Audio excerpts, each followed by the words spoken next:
I've had conversations with two different people over yesterday and today. They were expressing, I'd say, concern, maybe even a little fear, if it's possible for their source or source in general to have desires that are separate from them as individuals. No. So is it possible for me to...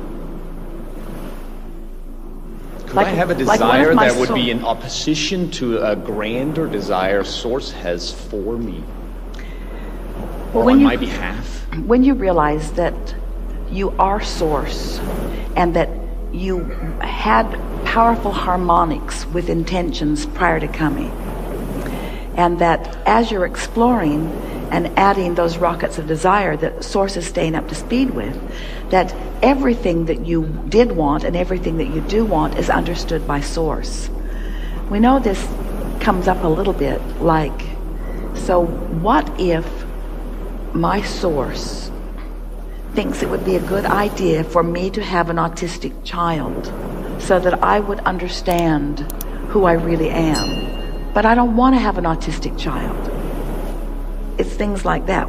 So we get how physical beings can begin to feel some fear about some of those things. It's really the same thing as misunderstanding that you hold all kinds of desires that you are in vibrational variance with. Well, I heard it said differently. There was another teacher I heard who he used the analogy that when we're here in our physical beings, it's like we're in a movie, but we're the director of the movie. Who wrote the script is our inner being or higher being. And he said, when I apply the principles and tools of law of attraction that law of attraction teachers out there teach, he said, sometimes I get what I want and sometimes I don't. And he said, what makes the difference is when I get what I want is when my inner being source part of myself says it fits in my larger manuscript that I have already written for myself before I got here. Well, then if we were you, we would give it all up.